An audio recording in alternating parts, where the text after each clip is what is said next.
Chapitre 35. Le masculin et le féminin dans la manifestation. On est déjà passé plus d'une fois dans les paragraphes qui précèdent de la considération statique du masculin et du féminin en tant que principe, catégorie ou forme divine, à la considération dynamique des deux en tant que pouvoirs qui entretiennent différents rapports. Si l'on veut traiter plus spécifiquement cet aspect particulier, une précision importante s'impose au préalable. Il n'y a pas de doctrine métaphysique et traditionnelle complète qui ait considéré la dyade comme le suprême point de référence de la vision du monde. Au-delà du yin et du yang, la tradition extrême orientale connaît la grande unité, Tai-I ou Tai-Ki. Plotin parle de l'un supérieur et antérieur à la dualité divine, du vous et de, c'est un mot grec, de l'être et de la puissance vie. Le tantrisme connaît le Nirguna Brahman, ou un autre principe équivalent, au-delà de la dyade Shiva Shakti, et ainsi de suite. C'est cela même qui fait qu'on ne saurait reconnaître aux deux principes une égale dignité. Le principe masculin, le yang, Shiva, ou l'être en tant que terme de la dyade, reflète l'un, l'être transcendant. Il représente et incarne cet un dans le processus de la manifestation universelle, dans la relativité, dans le courant des formes, en qualité de logos chez Plotin. Quant à la nature, on peut dire en termes théologiques qu'elle n'est pas un principe coexistant avec Dieu, mais qu'elle dérive de Dieu et qu'elle a donc une réalité seconde. D'où une prééminence de droit ontologique et métaphysique du masculin sur le féminin, à laquelle il n'est pas dit pourtant que corresponde toujours une prééminence de fait. La première phase de la manifestation, au contraire, ne peut qu'être caractérisée par la libération et l'action de la puissance féminine réveillée, laquelle prévaut par là même sur le principe de l'être pur et de l'identique.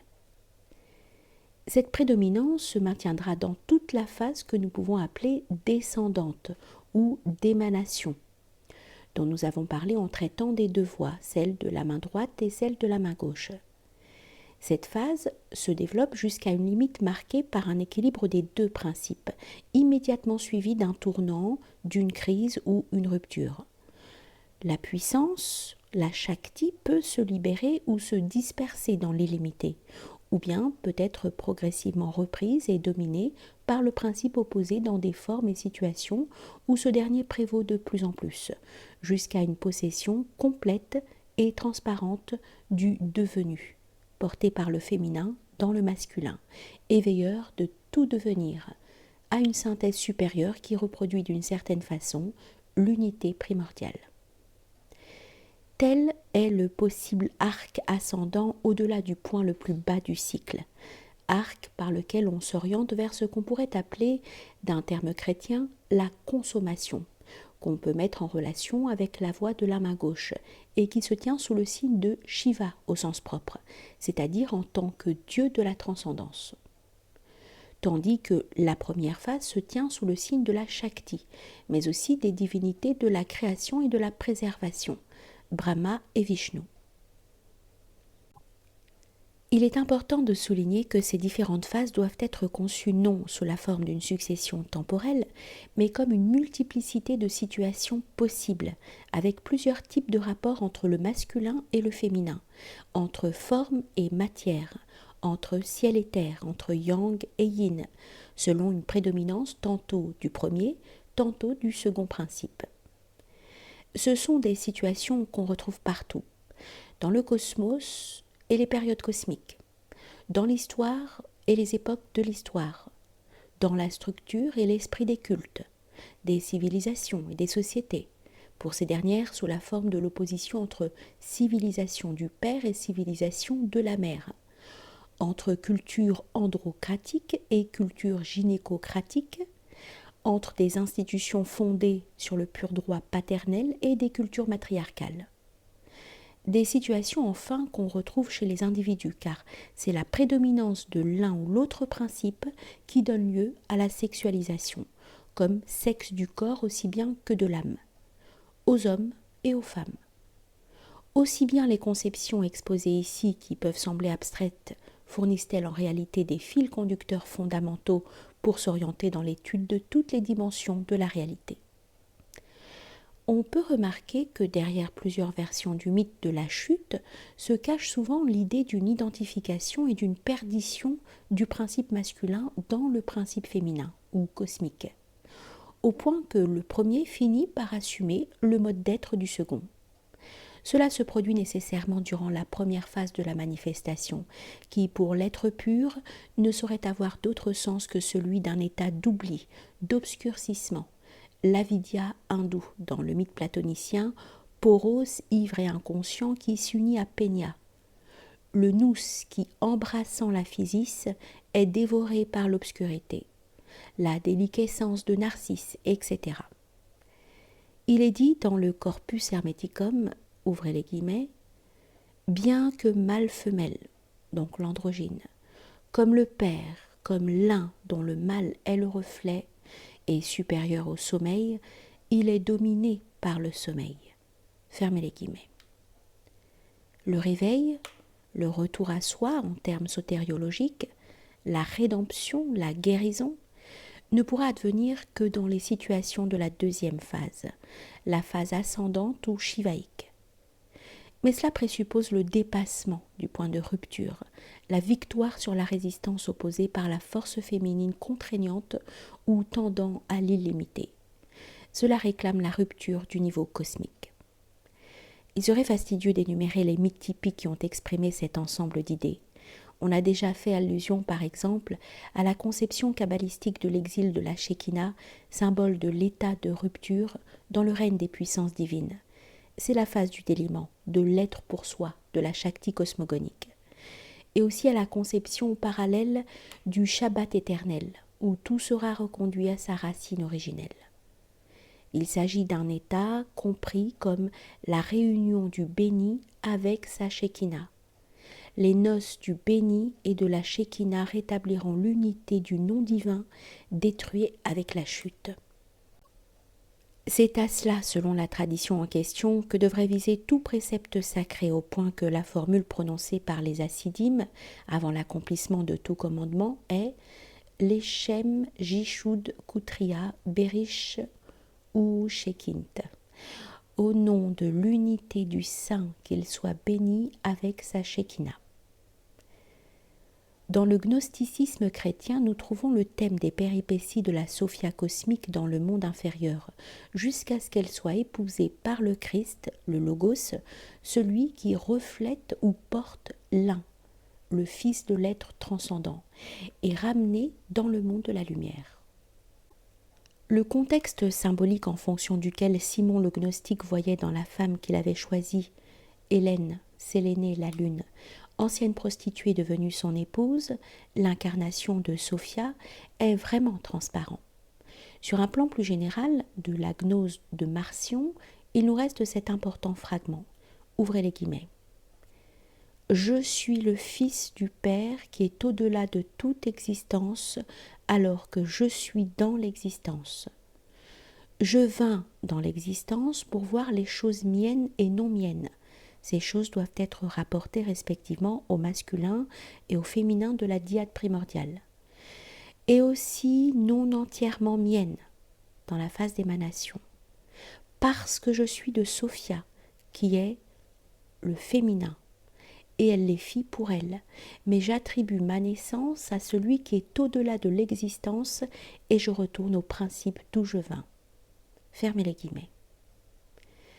Les différentes phases ou situations sont bien indiquées dans l'enseignement des mystères apporté par Irénée au sujet d'Adamas, l'infrangible, appelé aussi pierre de fondation et homme glorieux. Il est ici question de la barrière derrière laquelle se trouve en tout homme l'homme intérieur, l'homme qui dérive de l'archétype céleste, Adamas, et qui, tombé dans une œuvre d'argile et de craie, a tout oublié. Se référant à la mythologie classique, ces enseignements parlent donc de la double direction, du flux et du reflux en sens opposé, d'océans, des eaux, dont l'effet est la naissance des hommes dans un cas, celle des dieux dans l'autre. Il s'agit respectivement des situations de la phase descendante et de la phase où les eaux sont arrêtées et ramenées en haut, si bien que prend fin le règne de la femme. Et il est dit, ouvrez les guillemets, en premier, il y a la bienheureuse nature de l'homme d'en haut, Adamas, puis la nature mortelle ici-bas. En troisième, il y a la race des 100 rois qui est montée là-haut où se tient Mariam, celle qui est cherchée. Le féminin comme principe de réintégration. Fermez les guillemets. L'être produit par le courant repoussé en haut est appelé l'homme androgyne, qui est en chacun. Il est enfin question de deux statues d'hommes nus ityphaliques, c'est-à-dire avec le phallus dressé, du temple de Samothrace, qui sont interprétés, l'une comme l'image du mâle primordial, Adamas, l'autre comme l'image de l'homme rené, qui est en tout et pour tout de même nature que le premier. Cette sagesse se continuera inchangée dans la tradition hermétique au Moyen-Âge et au début des temps modernes. Pernetti parle de la prostituée identifiée à la lune, que l'art royal rapporte à l'état de vierge. Il parle de la Vierge, animée par la semence du premier mâle et qui unit à un second mâle, l'homme en tant que représentant du mâle primordial qui a fécondé à l'origine la substance vie, concevra de nouveau, au moyen de la semence corporelle de celui-ci, mettant enfin au monde un enfant hermaphrodite, qui sera la source d'une race de rois très puissants. Il s'agit du mystère même que nous avons appelé, parlant de la tradition extrême orientale, le mystère du trois, par lequel l'un, conjoint aux deux féminins, fait retour à lui-même. Le symbole hermétique du fils qui engendre la mère et la curieuse expression de Dante à propos de la Vierge, Vierge mère, fille de ton fils, peuvent être mis en rapport avec la rectification ou transmutation de la polarité du féminin, implicite dans tout cela. Au sujet du premier point, le thème que nous avons découvert, isolé chez Platon, et qui nous a servi de fondement pour comprendre la métaphysique de l'éros, à savoir le mythe de l'androgyne, se représente donc intégré à un contexte possédant un caractère universel et se définissant en fonction d'un arrière-plan cosmique. C'est pourquoi il ne sera peut-être pas sans intérêt de fournir à ce sujet une documentation complémentaire. Le Corpus Hermeticum parle de l'état d'androgynie primordiale qui disparaît à un moment donné lorsque, dit le texte, ouvrez les guillemets, la période est accomplie, fermez les guillemets. Alors prennent forme d'un côté le mâle, de l'autre la femelle. Abstraction faite de la doctrine déjà rappelée de la Shekinah, l'exégèse kabbalistique de la Genèse traite du même sujet. Selon le Bereshit Rabbah, l'homme primordial est androgyne. La femme tirée d'Adam s'appelle Aïcha, car tirée d'Aïch, qui est l'homme. Puis Adam lui donne le nom d'Ève, la vie, la vivante, parce qu'il peut retourner à l'unité à travers elle. Dans ce texte, comme plus tard chez Maïmonide, on rencontre la fabulation platonicienne de l'être brisé en deux parties, et le thème qu'il faut comprendre sur le plan métaphysique de l'être qui sous un aspect est un, sous l'autre aspect est deux.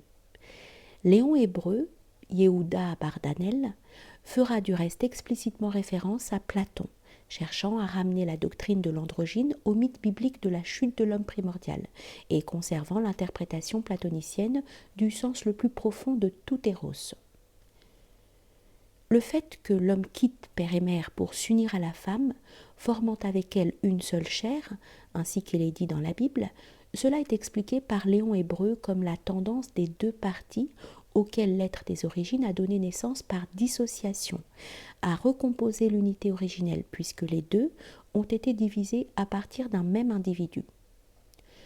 Ce thème, qui s'origine dans les mystères, ne fut pas ignoré des représentants de la patristique grecque, d'où il passa probablement par l'intermédiaire de Maxime le Confesseur à Scott Érigène, auquel on doit une formulation digne d'être rapportée.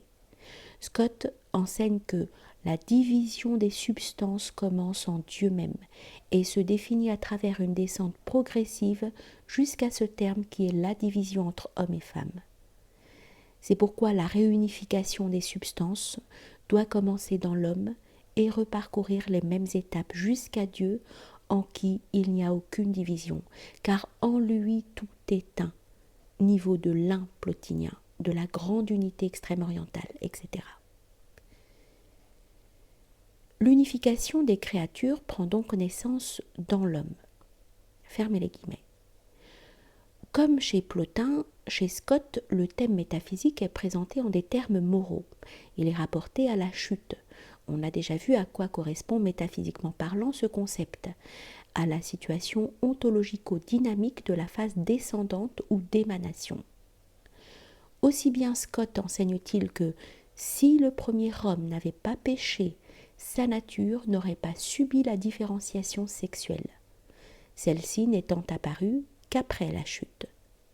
D'où la contrepartie eschatologique, ouvrez les guillemets, la réunification de l'être humain sexuellement divisé dans son unité originelle, où il n'y avait ni homme ni femme, mais simplement un être humain, sera suivie par la réunification du monde terrestre avec le paradis lors de la consommation des temps. Fermez les guillemets. Le Christ aurait annoncé cette réunification restauratrice de la dignité ontologique originelle de l'être. Scott évoque la tradition léguée par les mystères et cite à ce sujet Maxime le Confesseur, selon lequel le Christ aurait uni dans sa nature les sexes divisés et n'aurait été en sa résurrection ni homme ni femme, bien qu'étant né et mort homme. De cela, l'homme également aurait été rendu virtuellement capable par la grâce de la rédemption. Chez Scott et Rigène, ces vues n'ont qu'un caractère doctrinal théorique et eschatologique. Toute référence à l'éros comme instrument possible de la réintégration ou à une quelconque pratique concrète fait défaut. En revanche, il est permis de penser que le mystère de l'androgyne a été repris, avec une fidélité plus grande à la tradition initiatique où il était apparu dès avant le christianisme, par la tradition hermético-alchimique et sur le plan opératif. Dès le début, dès les textes hellénistiques, cette tradition avait ramené l'essence du grand œuvre à l'union du masculin et du féminin. Dans la littérature médiévale ainsi que dans les prolongements de celle-ci, jusqu'à une période relativement récente, la tradition en question accorde une grande importance au symbole énigmatique du rubis, lequel renvoie à l'être double, à l'être androgyne réunissant en soi les deux natures, le masculin et le féminin, le solaire et le lunaire. Parmi toutes les figures androgynes, on peut signaler, car elle est très parlante, la figure correspondant à l'épigramme 33 du Scrutinium Chimicum de Michel Maher, avec la légende suivante « L'hermaphrodite comme mort, gisant dans les ténèbres, a besoin du feu ». Nous reviendrons en temps opportun sur les enseignements pratiques ou susceptibles d'application pratique dans le cadre de la magie sexuelle qui se rapporte à cela. Pour conclure cette digression, nous indiquerons seulement que, dans la ligne de cette même tradition, l'association établie par Scott et Rigène entre le Christ et l'androgyne revient chez Kunrat. La table 2 de son Amphithéatrum Aeternae Sapientiae montre en effet l'Adam-Ève régénéré en tant qu'androgyne, accompagné de cette légende. Ouvrez les guillemets. L'homme qui repousse le binaire, c'est-à-dire la dyade, revêtu du Christ, imitant le Christ. Fermez les guillemets. Le même thème apparaît de façon plus explicite encore à la table 3 du même ouvrage. Cette table représente la pierre philosophale. En sa partie centrale se tient le rubis, homme-femme, soleil-lune, avec la formule Etiam mundus renovabitur igne. Nous pouvons enfin rappeler que l'existence d'un ésotérisme chez Léonard de Vinci est difficilement contestable. Or, il se trouve que le thème de l'hermaphrodite joue un rôle important dans ces tableaux, du moins dans les plus significatifs, qui évoquent Saint Jean et Bacchus, Dionysos. On y voit en outre un symbole énigmatique et récurrent comme une espèce de signature, l'encolie, plante qui était réputée androgyne.